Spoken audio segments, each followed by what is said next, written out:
देखिए, चुनौती तो है इस नई सरकार के लिए, लेकिन अभी का जो फॉर्मूला हम देख रहे हैं, जो कास्ट इक्वेशन हम देख रहे हैं, इसको लेकर चंद्रचूड़ जी आप क्या कहेंगे? क्या तमाम समीकरणों को फिट करते हुए एक एक चेहरा चुना गया है? हालांकि कुछ चेहरे तो ऐसे हैं जो नीतीश कुमार के साथ शपथ लेते ही लेते हैं, जिसमें विजय कुमार चौधरी, विजेंद्र यादव, इनके नाम ध्यान में पड़ते हैं। अशोक चौधरी भी एक प्रोमिनेंट फेस के तौर पर नजर आते ही आते हैं। ये तो कोई सरप्राइज है नहीं। कोई ऐसा चेहरा जो आपको लग रहा है कि भाई ये सरप्राइजिंग है अगर इस लिस्ट में शामिल हो रहा है?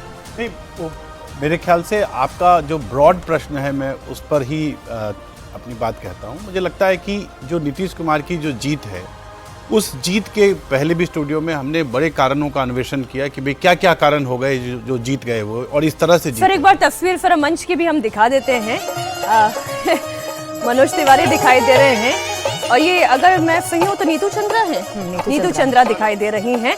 और वो जो गमछा घुमा रहे हैं, देखिए ये गमछा खूब घुमा है चंद्रचूड़ जी। हाँ, नहीं, प्रधानमंत्री मोदी ने भी उस दिन अपने भाजपा मुख्यालय में अपना गमछा लहराया था, और वो ठीक है, वो हमारे बिहार के गौरव का भी प्रतीक है। उसको उस रूप में ना देखें जो एक समय में गमछा लहराना वो बड़ा नकारात्मक माना गया था, और उसकी जो दबंगई थी, उस दबंगई का ही ये आप परिणाम देख रहे हैं कि उस दबंगई के उत्तर या उसके बियॉन्ड जाकर लोगों ने उसके खिलाफ मतदान किया, और इसलिए उसमें हरा गमछा आपको नहीं दिखेगा।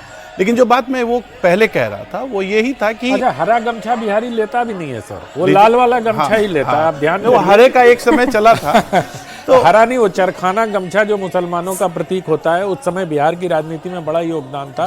लेकिन बिहार का जो ओरिजिनल लाल गमछा था उसका गौरव लौट गया। मैंने तो असम का गमछा भी बिहार में खूब घूमते हुए देखा। अलग गमछा, वो गमछा वाला, वो गमछा नहीं होता, वो गमछा होता। हाँ, तो इनसे बेहतर कौन जानता असम को। हाँ, तो सबसे बड़ी बात मैं यही कह रहा था कि जो नीतीश कुमार की जीत है, इस जीत में एक उनका जो सामाजिक गुलदस्ता है वो तो हम सब जानते हैं, पर मुझे लगता है कि इस जीत में उनके दल का जो संगठनात्मक भूमिका रही है उस पर बहुत कम चर्चा होती है, क्योंकि लोग बीजेपी के संगठन की बात करते हैं, संघ के संगठन की बात करते हैं, जो ईबीसी कॉम्बिनेशन है उसकी बात करते हैं। पर मुझे लगता है कि इस चुनाव में जनता दल यूनाइटेड ने अपने संगठन को वास्तविक रूप से मजबूत किया, और उसमें जो बैकरूम बॉयज थे उनकी भूमिका। मैं संगठन पे ही चली जाती हूँ। अजीत जी हमारे साथ जुड़े हुए हैं। उससे पहले सर मैं आपके पास आऊँ, केशव प्रसाद मौर्य कुछ कह रहे हैं, वो सुन लेते हैं।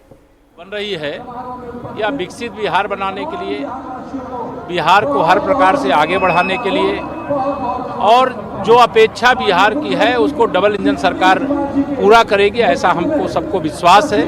और बिहार का संदेश पूरे देश में जा रहा है, उत्तर प्रदेश में जा रहा है, और इसके परिणाम भविष्य में बहुत ही अनुकूल होंगे।